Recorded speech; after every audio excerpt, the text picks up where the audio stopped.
రేపే మూడవ కార్తీక మంగళవారము. మనకు షష్ఠితో కూడా కూడుకొని వచ్చింది.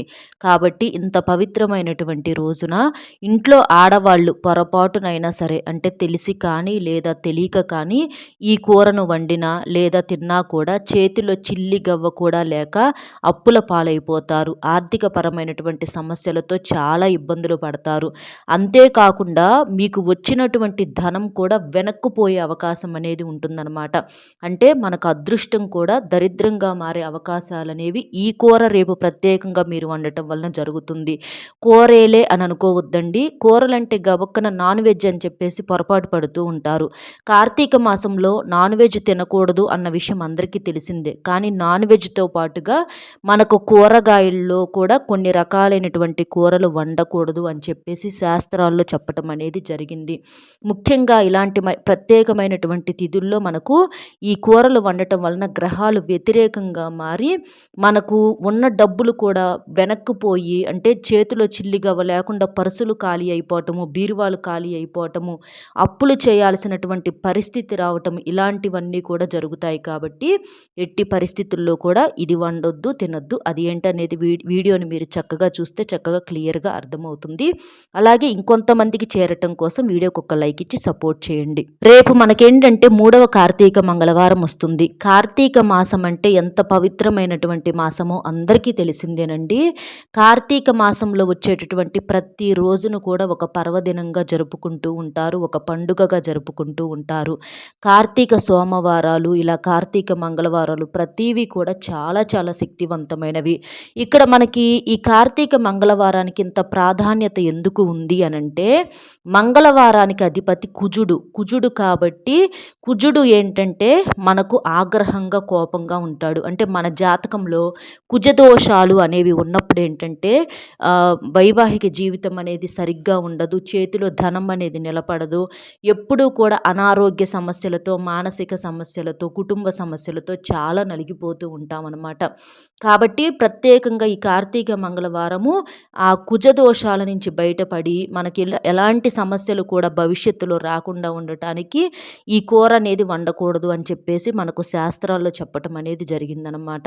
కాబట్టి ఈ కార్తీక మంగళవారం రోజున రేపేంటంటే మీరు చక్కగా సూర్యోదయానికి ముందుగానే లేచి ఇంటిని వాకిలిని శుద్ధి చేసుకొని గుమ్మం బయట కూడా ఆవు పేడతో చక్కగా కళ్ళాపు చల్లుకోండి, ముగ్గు వేసుకోండి, పసుపు కుంకుమలు చల్లుకోండి. అదే సిటీస్‌లో అయితే మనకు సిమెంట్ రోడ్లు ఉంటాయి కాబట్టి ఒక బకెట్ నీళ్ళతో చక్కగా వాకిలి ముందు శుభ్రంగా కడిగేసేసుకొని తర్వాత ముగ్గు వేసుకొని ముగ్గేంటంటే చాక్ పీసులతో వేస్తూ ఉంటారు. అలా ఎప్పుడూ కూడా వేయకూడదండి. ముగ్గు పిండితో కానీ లేకపోతే మనకు ముగ్గు అమ్ముతారు కదా! ఆ ముగ్గుతోనైనా ముగ్గు వేసుకోవాలనమాట. అలా వేసుకుంటే లక్ష్మీ కటాక్షం అనేది కలుగుతుంది. పసుపు కుంకుమలు చల్లుకోండి. గడపకు పసుపు రాసి కుంకుమ బొట్లు పెట్టుకోండి. ఇల్లు కూడా కాస్త శుభ్రంగా తుడుచుకోండి. ఇల్లు తుడిచే నీటిలో కాస్త రాళ్ళ ఉప్పు వేసుకొని తుడుచుకొని పసుపు నీటిని చల్లుకోండి. తర్వాత మీరు చక్కగా స్నానం అనేది చేసేసి ఆడవారు కూరల కాడికి వెళ్ళిపోతూ ఉంటారు. ఎందుకంటే పొద్దున్నే భర్తకి క్యారేజీ, పిల్లలకి క్యారేజీ బాక్సులు కడతానికని చెప్పేసి కూరలు వండుతూ ఉంటారనమాట. అంటే ఆ కూరల విషయంలోనే పొరపాటు జరుగుతుంది. మనం కార్తీక మాసంలో పూజలు చేసిన దానికి వృధా లేక అవి మనకు మళ్ళీ దోషాలుగా వెంటపడే అవకాశం అనేది ఉంటుందన్నమాట. చాలామంది ఇప్పుడు మనం చూస్తూనే ఉంటున్నాము. అంటే మనం చేసే పూజలు కూడా మనకు కలిసి రావటం లేదు. ఏ దేవుడు కూడా కాపాడట్లేదని చెప్పేసి ఎన్నో ప్రమాదాలు జరుగుతూ ఉంటే ప్రతీదీ కూడా మనం చూస్తూనే ఉంటున్నామన్నమాట. అంటే ఏంటంటే ఇలాంటి కొన్ని కొన్ని పొరపాట్ల వల్ల పూజలకు ప్రతిఫలం అనేది రాదు. కాబట్టి ఏంటంటే చేసే పూజలో క్వాలిటీ కన్నా మనం చేసే పవిత్రత అంటే నియమ నిష్టలనేవి ఉంటాయి చూసారా? అవి చాలా ముఖ్యమైనవి. అంటే ఎంత ఖర్చుతో చేశామా అన్నది కాదు. ఎంత నిష్టగా చేశామా అన్నది మనకు ముఖ్యం కాబట్టి అది మనం ఎప్పుడూ కూడా గమనించుకోవాలనమాట. లేకపోతే వృధా అయిపోతుంది పూజ. అలా చేసేసిన తర్వాత మీరేంటంటే ఇంటిని శుద్ధి చేసుకొని పసుపు నీటిని చల్లుకొని ఇంట్లో దీపారాధన చేసుకోండి. లక్ష్మీదేవి ముందల ఒక చిన్న దీపం అనేది వెలిగించండి. అలా దీపారాధన చేయటం వలన లక్ష్మీదేవి కటాక్షం అనేది కలుగుతుందనమాట. కాబట్టి చక్కగా అలా ఇంట్లో ఒక దీపం అనేది వెలిగించుకోండి. దీపం అంటే లక్ష్మీదేవి స్వరూపము. కాబట్టి ఈ కార్తీక మాసంలో చక్కగా ఉదయం పూట, సాయంత్రం పూట ప్రతిరోజు కూడా దీపారాధన చేసుకుంటే ఆ ఇంట్లో ఏంటంటే నెగిటివిటీ, నరదిష్టి, నలుగురు ఏడుపులు, మనకు అనుకోని ప్రమాదాలు, అనుకోని సమస్యలు వీటన్నింటి నుంచి బయటపడతామండి. ఎందుకంటే కొంతమంది నోర్లు మంచివి కాదు, కొంతమంది కళ్ళు మంచివి కాదు. వాళ్ళేంటంటే మనం ఏమి చేయకపోయినా కూడా మన మీద పడి ఏడుస్తూ ఉంటారు, శాపనార్థాలు పెడుతూ ఉంటారు, తిడుతూ ఉంటారు. అలాంటి వాటి వల్ల బయటికి వెళ్తే ఎన్నో ప్రమాదాలు జరుగుతూ ఉంటాయి. కాబట్టి వాటన్నింటి నుంచి తప్పించుకోవటానికి రేపు ఈ కూరను తినవద్దు. ఎందుకంటే ఇవి తింటే కుజ దోషాలు, కుజ సమస్యలు మీ జాతకంలో ఎక్కువై ఇలాంటి ప్రమాదాలు జరుగుతాయి. కాబట్టి జాగ్రత్త తప్పనిసరి. రేపు ఈ కార్తీక మంగళవారం రోజున మీరు తినకూడని కూరగాయల్లో మొట్టమొదటిది ఏంటంటే టమాటాలు అనమాట. ఈ టమాటాలు వచ్చేటప్పటికి చూసినట్లయితే ఎరుపు రంగులో ఉంటాయి. ఎరుపు అంటే మనకు కుజుడు కూడా ఆగ్రహంగా ఎరుపు రంగులోనే ఉంటాడు. కాబట్టి ఈ ఎరుపు రంగులో ఉన్నటువంటి టమాటాలను రేపు ఎట్టి పరిస్థితుల్లో వండొద్దు, తినొద్దు. ఎందుకంటే ఇవి కొన్ని గ్రహాలకు, ముఖ్యంగా కుజగ్రహానికి అంకితం చేయబడతాయి. కాబట్టి ఈ టమాటాలను టమాటా పప్పు రూపంలో కానీ, టమాటా పచ్చడి రూపంలో కానీ, కొంతమంది అసలు ఉల్లిపాయలతో పాటు ప్రతి కూరలో కూడా టమాటాలు వేస్తూ ఉంటారనమాట. ఎందుకంటే కూర రుచి వచ్చిద్ది, మంచిగా గుజ్జు వచ్చిద్ది. కాబట్టి ఆరోగ్యానికి కూడా మంచిదే, విటమిన్ సి పుష్కలంగా ఉంటుంది. కానీ రేపు వండొద్దు. మీరు మిగిలిన రోజులు ఎప్పుడైనా వండుకోండి, జ్యూసుల్లో కూడా వాడొద్దు అనమాట. కాబట్టి రేపు టమాటాలను ఎట్టి పరిస్థితుల్లో వండొద్దు. ఇక రెండవది వచ్చేటప్పటికి ఎర్ర కందిపప్పు. కందిపప్పులో 2 రకాలు ఉంటాయండి. పసుపు కందిపప్పు ఉంటాయి, అలాగే ఎర్ర కందిపప్పు కూడా ఉంటాయి.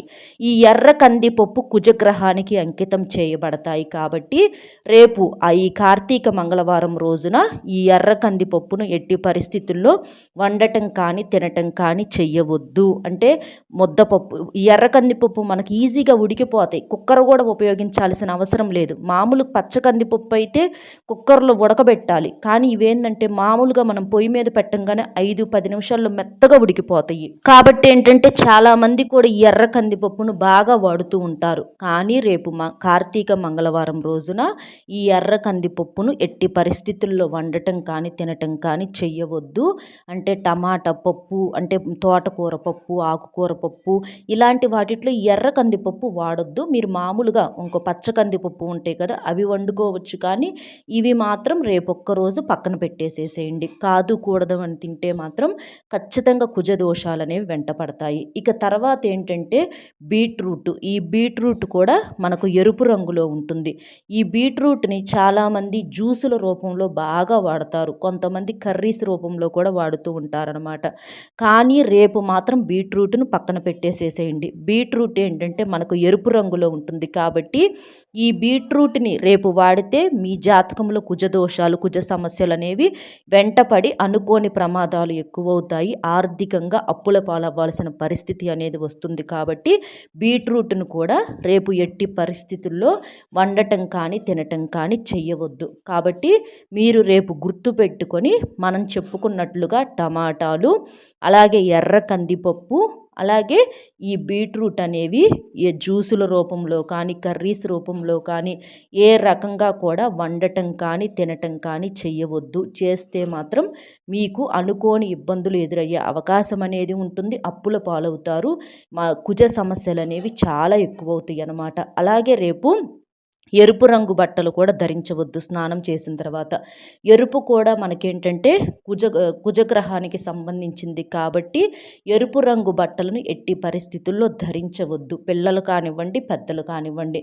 చక్కగా ఆకుపచ్చ, పసుపు, ఇలా మిగిలినవి, నలుపు కూడా వద్దు, ఎరుపు, నలుపు వద్దు. ఇక మిగిలినవి మీ ఇష్టాన్ని బట్టి మీరు ఏవైనా వేసుకోవచ్చు అన్నమాట. ఇలాంటివి ఏంటంటే తెలిసి తెలియక చిన్న చిన్న పొరపాట్లు, ఏముంది అది ఇదని చెప్పేసి భావిస్తూ ఉంటారనమాట. ఏముంటున్నాయి అనండి, మన చేతుల్లో ఏముంటుంది చెప్పండి. ప్రతీదీ కూడా అంత దైవ నిర్ణయము. కానీ దైవ నిర్ణయం అయినప్పటికీ కూడా మన ప్రయత్నాలు మనం చెయ్యాలి. కొన్ని ఏంటంటే గ్రహాలకు వ్యతిరేకంగా ఉన్న పనులు చేయకూడదు. అందుకే అలాంటివి చేయటం వల్ల తెలియక చేసిన తప్పే కదా! అంటే ఇప్పుడు నిప్పును తెలిసి పట్టుకున్న, తెలియక పట్టుకున్న కాలిద్ది. అలాగే తప్పనేది తెలిసి చేసినా, తెలియక చేసినా తప్పు తప్పే. దాని తాలూకా శిక్ష అనుభవించాల్సి వస్తుంది. అవి ఏ రూపంలో ఇబ్బందులొస్తాయి అనేది మనకు తెలీదు కాబట్టి, మనకు తెలిసినంత వరకు మనం చేసుకుందాము. కాబట్టి రేపు ఈ మూడవ కార్తీక మంగళవారం రోజున చక్కగా ఇంట్లో పూజ చేసుకోండి. ఇంట్లో ఈ కూరలు మాత్రం వండొద్దు, తినొద్దు. ఇక నాన్ వెజ్ సంగతి చెప్పే పని లేదండి. కోడిగుడ్డు కూడా తినొద్దు అనమాట ఈ కార్తీక మాసం అంతా కూడా. మీరు అట్లా చేసుకోవటం వలన మీరు చేసే పూజలకు కోటి జన్మల పుణ్య ఫలితం అనేది కలుగుతుంది. చక్కగా రేపు షష్ఠి తిథితో కూడా కూడుకొని వచ్చింది కాబట్టి మందార పుష్పాలతో చక్కగా లక్ష్మీదేవిని అలంకరణ చేసేసి ఒక చిన్న బెల్లం ముక్కను నైవేద్యంగా పెట్టేసి ఆ తల్లి ముందల ఒక దీపాన్ని వెలిగించినట్లయితే ఆ తల్లి మీ ఇంట్లో తిష్ట వేసుకొని మరీ కూర్చుంటుంది. కాబట్టి చక్కగా ఇలా చేసేసేయండి. అర్థమైంది కదండి. రేపు 3వ కార్తీక మంగళవారం రోజున ఎలాంటి నియమాలను ఆచరించాలి, ఏ కూరను వండకూడదు అనేది మన వీడియో నచ్చితే ఒక చిన్న లైక్ ఇచ్చి సపోర్ట్ చేయండి. మీరు లైక్ చేయడం వల్ల వీడియో మరికొంతమంది మిత్రులకు చేరి వారు కూడా ఉపయోగించుకునే అవకాశం కల్పించిన వారు అవుతారు. దానివల్ల మీకు కూడా భగవంతుడు ఏదో ఒక రూపంలో తప్పక సహాయం చేస్తాడు. మీకు తెలిసిన ఫ్రెండ్స్కి కూడా షేర్ చేస్తే హెల్ప్ అవుతుంది. మొట్టమొదటిసారిగా మన ఛానల్ చూస్తుంటే సబ్స్క్రైబ్ చేసుకొని పక్కనే ఉన్న ఆల్ అనే బెల్ని క్లిక్ చేస్తే నేను పెట్టే ప్రతి వీడియో కూడా ముందుగా మీకు నోటిఫికేషన్ రూపంలో చేరుతుంది. కాబట్టి వీడియోకి ఒక్క లైక్ ఇచ్చి హైప్ ఇచ్చి కామెంట్ బాక్స్లో ఓం శ్రీ లక్ష్మీ కుబేరాయ నమః అనే కామెంట్ చేయటం వలన ఆ తల్లి మీ ఇంట్లో తిష్ట వేసుకొని మరీ కూర్చుంటుంది. ఆ తల్లి యొక్క ఆశీస్సులు మీకు ఎప్పుడు ఉండి అష్టైశ్వర్యాలతో నిండు నూరేళ్లు ఆయు ఆరోగ్యాలతో తొలతూగుతారు. మరో మంచి విశేషంతో మళ్ళీ కలుద్దామండి. సర్వేజన సుఖినో భవంతు. ధన్యవాదములు.